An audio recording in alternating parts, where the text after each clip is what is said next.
You're listening to the uMentor talk show, now available on the Umoja app. I'm your host, Imran Dharamsi, and on this weekly talk show, we invite professionals and teenagers to take us through their journeys and give us advice. And remember, if you have any questions for the panelists that you see on this show, you can always leave them on the Inspire app. And as for our panelist today, you can reach out to him at on Instagram at Curious Society Films. Um, so before we start, we wanted to mention a little bit about the Inspire platform, um, which is a question and answer platform for career advice in our Shia community. And so that's the basic idea. So as a professional, you can ask for advice from other professionals. As a mentor, you can give advice uh, to the community's future professionals and students who are younger than you. And of course, this is only for people within the Shia community, which is, we think, what makes it so great. And so it's available via the Moja app with an account on Android and iOS. Um, we are uh, grateful to be able to share stories of inspiring professionals, students, and community organizations only because of your generous support. So please consider supporting our show at umojaaoutreach.org/donate or through the Umoja app. And every little bit goes a long way in keeping the mic on. So we thank you for that. Okay, now let's get on to today's speaker. Um, today's speaker is Mateen Manek, who is a filmmaker and writer based in Toronto. He studied communications at York University, and he also holds a certificate in teaching ESL. So in his past, of course, as you can guess, he's taught ESL. He's written poetry and he's made short films for YouTube. And what he does now in 2019, he founded the Curious Society, which is a video production company. And his work at the Curious Society is very story focused and intentional. So he's passionate about creating authentic and impactful films. And we'll definitely talk a lot more about that. And outside of work, he loves movies, coffee, and writing, but mainly the coffee. So let's bring on Brother Mateen.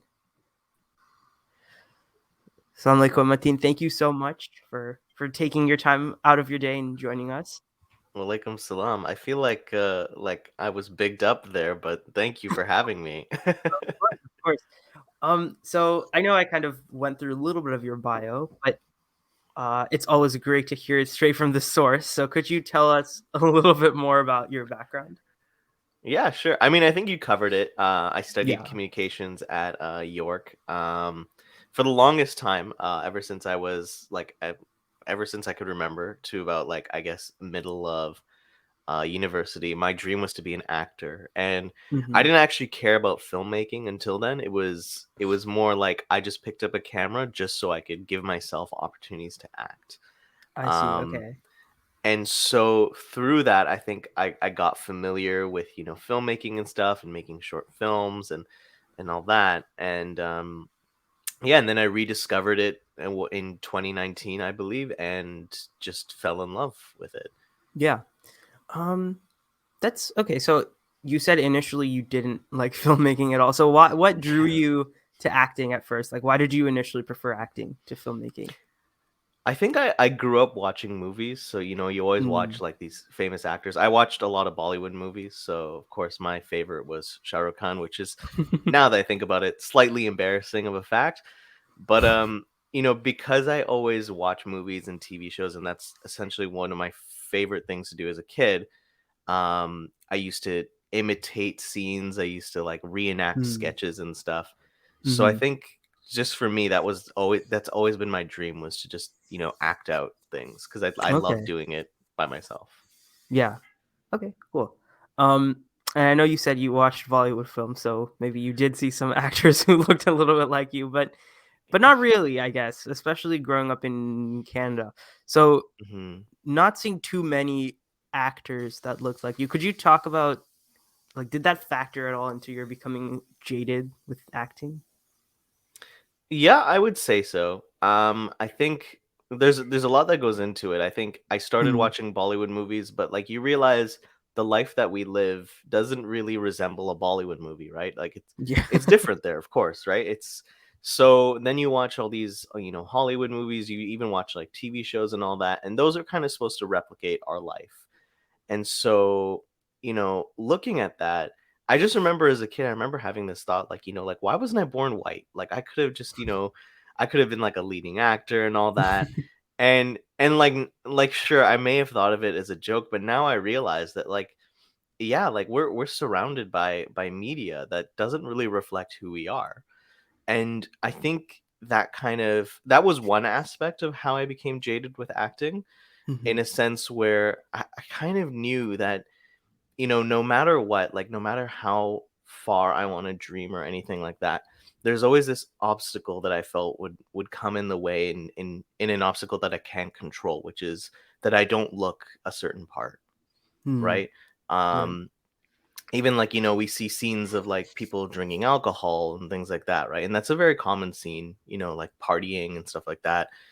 That's not something I would be familiar with, right? It's weird, but, like, that is in one way supposed to represent our lives, right? Because that's how we find relation through art. So I think that really that always played an impact in terms of, the stories that I did want to tell, and as well as just feeling like, maybe this isn't a realistic dream. Hmm. Why do you think, I guess, it's important for our media to correctly portray us as in our lives? I mean, I don't know This if is a it's the question that yeah. just we didn't No, no, really it's talk it's about. a really Yeah. good question. I don't think it's the media's job to represent our lives. It's the media's job to do whatever they want. But I Okay. think it's Yeah. important that we see representation, because at the end of the day, we're all, especially when we're younger, we're going through things that, like, might feel like we only experience it. And, seeing that, like, like, there are people like us out there who are dealing with similar issues. There are people out there who understand our background. um like, seeing that there kind of validates our experience in a way. Like, I Hmm. remember there was this book, I think it's called A Place for Us. I haven't finished it. I think it came out recently, Okay. and it captured, like, from the pages that I read, it captured the Shia experience really well, where, you're reading it and you're like, yeah, I've been in a similar situation to that. I've had to go to a wedding and see people I may not have got along with. Once again, I haven't read the book fully. I didn't really make it that far and I had to return to the library, sadly. Um but, like, that's the thing, is, like, when you see situations that you've been in on a bigger, I guess, a bigger screen, it makes you Yeah. feel like, hey, like, I belong to this. Like, this is my community, and I feel, like, my experience and everything like that is validated.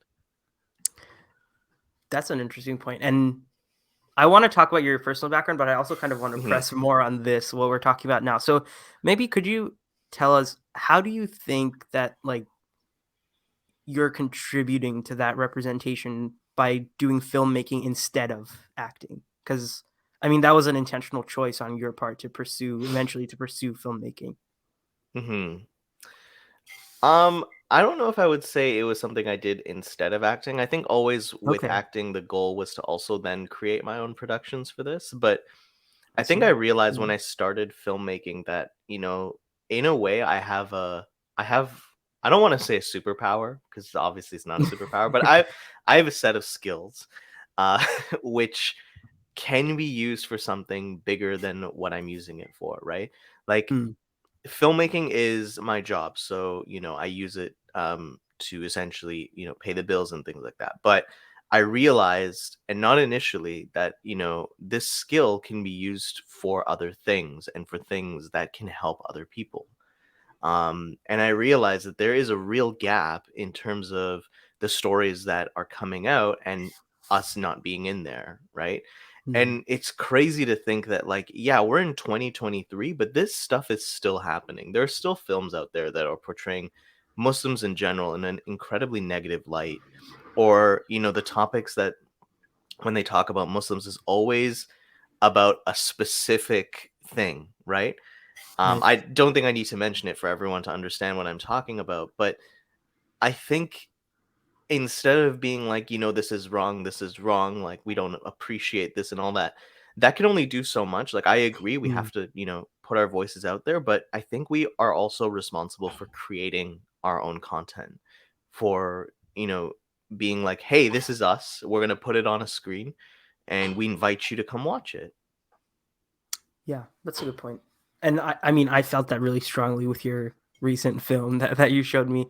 I don't know if you want to actually talk a little bit about that, like what was behind that, and I guess how it relates to what you do in general in a broader sense.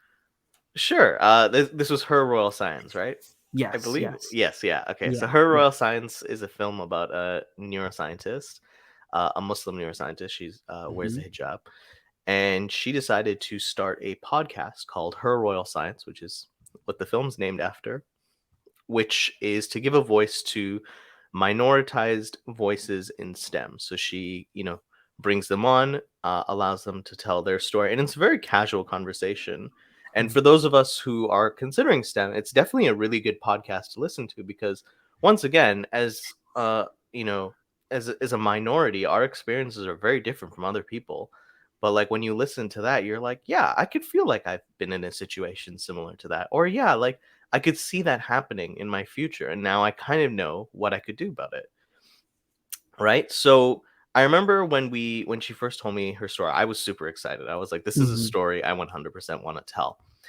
Um, and what really got me excited was this whole idea of community because at the end of the day, we all need community. We're all like humans are very social creatures. Right. And this fact that, she essentially built a community out of a podcast was such an interesting thing for me. And I was like, this is something I want to explore. And the fact that, her story itself was very interesting. Hmm. And so that's essentially the film is just how, the incident in New Zealand, the shooting that happened in Yes. Christchurch at the mosque, and it Hmm. kind of created these moments where she realized that, people don't understand her experience, especially in her immediate circle, and they won't understand how she felt in that situation. And the way to work around that is to tell her story, right? And allow people to tell their story. And I think it's really powerful that her catalyst to action was the events in Christchurch. And when watching the film, I kind of felt what I felt when that happened as well. So I guess that's what you're talking about in terms of like shared Hmm. experiences that we should highlight more often. Um, Yeah, because we're all familiar with it, right? We're all yeah. familiar with how we feel during these, like even with the attack in London, Ontario, with the family. Hmm. I believe Yeah. that's the one. I remember feeling kind of nervous after that. Like I Hmm. remember we were going out for a walk, and that was in the back of my mind. Yeah, it wasn't maybe something immediate, but it was there. And other people may not have felt that because they wouldn't have been in that situation. But I'm sure if I asked another person who was Muslim, like, how did you feel after this? They might have had the same experience. Right. Okay, cool. Let's go a little bit further back, Sure. because I think we went super forward into what we're doing now, but we'll definitely come back to that. Hmm. Um, so after high school, you were still uncertain, right, in terms of whether you wanted to go into acting or filmmaking or what you wanted to do. Is that so? I would say I was quite certain that I wanted to do acting, which is why I Okay. applied to all like theater programs right Hmm. outside of high school. Um, but I ended up doing an undecided major because I couldn't get into those theater programs. But that was Hmm. for the purpose of applying again later I because I see. knew that was what I wanted to do. And then how come? So how come then you studied communications in the end? So I think it was because once again, like theater programs, they don't accept a lot of people. Like it's a Right. fraction of the people who apply. And I Hmm. think I realized that I wasn't going to get in again, and I needed to pick a major because with my Hmm. university, you can only be undecided for I believe 1 year, and then you have to choose Okay. something. So Yeah. I remember I was talking with my friend, and he said, like there's this program at a different university that's called Media Studies, and it's something that I know you would like because you love making film, like videos, you love Hmm. acting and all that, and that's pretty much everything that's in this major. And I was like, cool, that sounds pretty good. I don't want to go to that university because it was really far. Okay. Not that I have Yeah. anything against that university. It was just I just didn't want to live on campus like I was living at home. Hmm. Um, so I looked up for a similar program at my university, and I found communications. But it Okay. once again, it was I took a lot of acting classes at that time, Oh, I as see. well. Yeah, on the side. Okay. So it was kind of like, oh, so it was kind of like communications, but with an acting sort of focus, or with a lot of Uh, acting courses thrown in. yeah, I would say it's like I was trying to aim for a minor in acting, but never actually did Okay. it. Oh, okay, got it. Yeah. Hmm. And so maybe for people who don't really know what like the field of communications entails, what kind of skills did you develop when you studied communications? I think the thing I love about communications is that like it makes you think very critically about everything, Hmm. especially the media, right? We're in a period of our lives where people are constantly talking about mainstream media, what they're representing, what they're not representing. Right. And communications allows you to think about that, to also question it because they're not perfect, and to also think of like maybe why certain decisions are being made, what factors into that, but also critically think about even like not just the news but rather what TV shows we consume and how that has an effect on us, right? um there's this concept that I love in communications called encoding and decoding. So it's when I send a message to somebody, like literally I could Mhm. just say something. I'm saying it in a certain way, hoping that it lands to that person in the exact same way. But that's not Right. guaranteed, right? Like I could say Mm. something to you and you can interpret it entirely differently from Mhm. how I'm saying it. And that same thing goes with TV, movies, everything, right? There's a certain message that they're trying to communicate, and we can either interpret it exactly how they do, completely different, or mixed, really. So I think that was the biggest skill that I learned, was critical thinking. And yeah, I mean, Yeah. also, like, I think that's helpful for any communications field where if you're going into journalism or, you know, like communications, like in a more not in front of the camera situation, or Mm. even Mhm. filmmaking or anything like that. It forces you to constantly think about the messaging and the audience and things like that. Yeah. Okay. Cool. So, and then what did you do after you graduated from your communications program? So when I like towards the end, I think the field I was kind of leaning towards was journalism. I was really passionate about Mm. journalism, Okay. and then politics, but then I started to kind of not want to do politics anymore. So I started doing just freelance writing. I There was this mobile app company that needed writers to write stories, Mhm. so I contributed, and but I think I was struggling to find what I wanted to do. I wasn't really sure what my path was, so I think someone suggested teaching ESL. And I'm passionate about language and stuff like that. And it just seemed to work, so I applied, Okay. went to school, and got a job with it. What is teaching ESL like? Like, what kind of skills did you use from your communications program? What kind of skills did you bring from elsewhere in your life? Teaching ESL is it's very interesting because it's a lot of because at the end of the day, you're teaching someone to communicate in English. So Yeah. as much as you have the theory of it, you also have the practical application, right?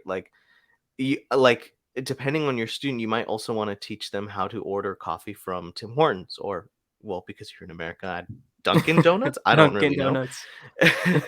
But like you want to teach them functional things. So a lot of the skills that I used were things like role playing, Mm. games, and stuff like that. And I think that's why I loved it, because I brought a lot of the skills I learned from my acting classes, and as well as my communication classes, in terms of trying to kind of see things from a media perspective, right? Because we all do not speak 100% grammatically correct, right? We don't, No, and it's we it's don't. true. So why, like, I was always taught like we shouldn't teach the students that way. Like we should Mm. show them what the grammar is, but teach them that like people don't follow those rules, right? Like Yeah. people aren't aware of that when they speak normally. When you hear them in movies, there's a very different language there, which is hybrid and all that. So I think that's where communications came in. Being cognizant of what people are saying, what the slang is, the colloquial terms and things like that. Because at the end of the day, you don't want to know English to just know it. You want to be able to use it to be able to travel and things like that. And that was a lot of the goals of our students. Right. Okay. Hmm. Um, that's interesting. That's actually something we didn't talk about before. So that's cool Yeah. that you share that. um, and so why are you not still teaching ESL? Like what prompted you to move on from that? I mean, I love teaching. I think Hmm. I wanted something different. I felt like I was Okay. doing something that was very similar day to day, and I felt like I was not really growing as a person. I think one important thing about choosing a job is to find a job that challenges you to become better, that makes you grow, that makes you grow in the skills that you want to grow in, right? Hmm.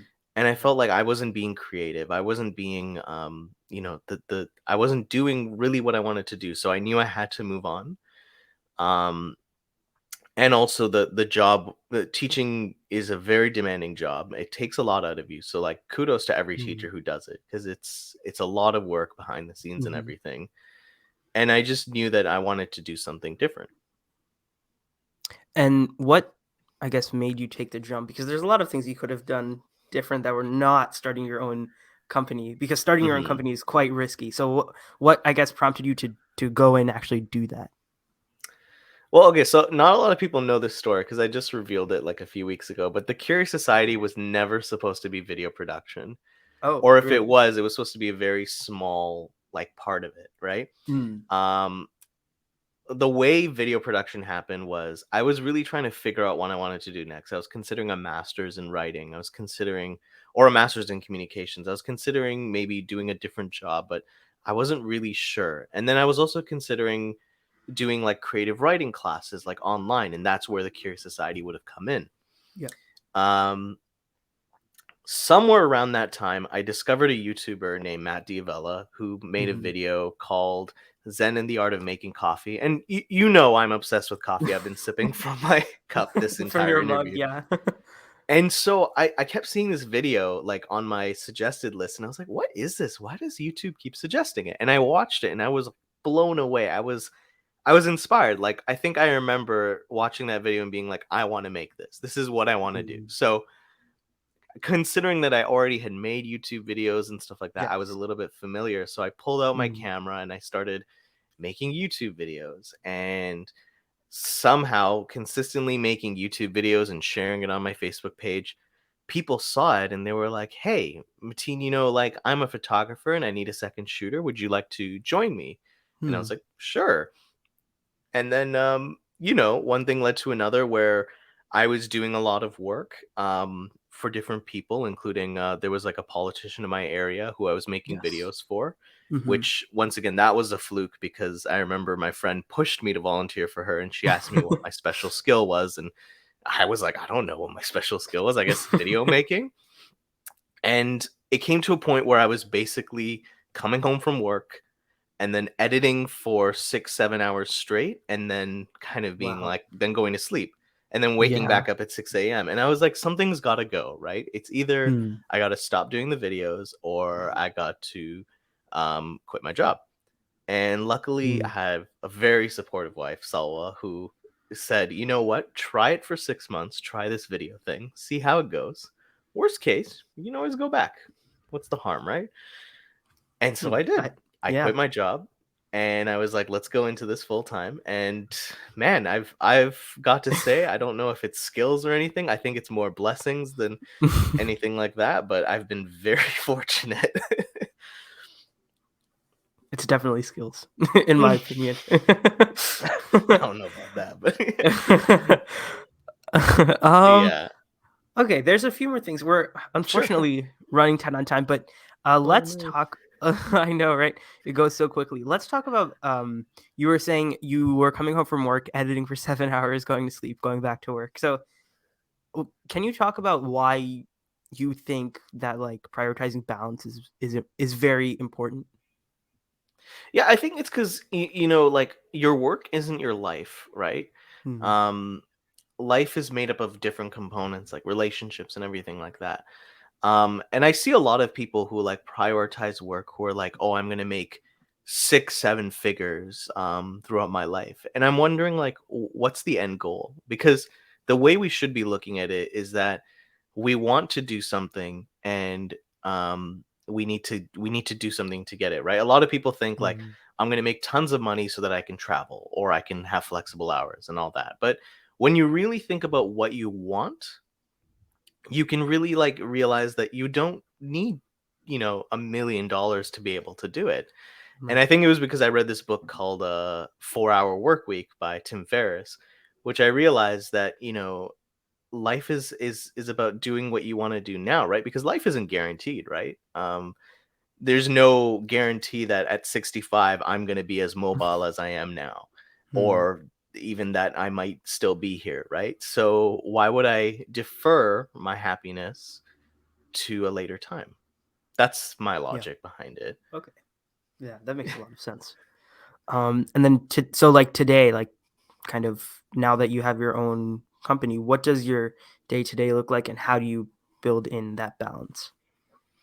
So even though I'm a freelance, one thing that I Yeah. made sure is that I work 9 to 5 during the weekdays. Okay. So I try to limit as much as possible working in the evening. Sometimes I do, Mm, but I'll make hmm. up that time later on. And I think having strict deadlines, especially the pandemic, has forced us to work at home, right? And I've noticed that people Yes. will work through their lunch, or they'll be like, "Yeah, I Mm, have an extra hour that I used to commute through. I'm going to I'll work just through that work. instead." Yeah, Yeah. and Mm, so now you're just working longer, but you're doing it at home. So I think what's important is setting certain boundaries, whether they're physical, whether they're time related. Like, all my work is done on my computer, but as soon as I yes. leave this area and go to another area in my apartment, it's done. I don't think about it, Mm, right? And having those spaces and everything where it's separate really helps. So I guess to answer my day to day, like, I'll wake up in the morning. In the morning I like to take it a little bit easy. I don't want to jump into my work immediately.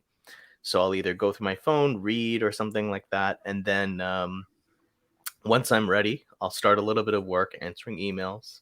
mm, Then luckily my wife also works from home, so we'll take a break, eat breakfast together, which is really nice, and then I'll come back and I'll start doing the editing and everything, the things that take time, because I don't like to. I'm the kind of person who, if I start working on something, I can go for 3 hours straight, as mm, long as I don't have distractions. But if I have right. distractions, I won't get any work done. So that's pretty much my day. I mean, filmmaking, I would say, is like 15% of my life, like actually going out and shooting. It's I mostly would say, editing. yeah, it's mostly editing, Hmm. planning, Hmm. communicating with people. I think that's pretty much it. Okay. Cool. Nice.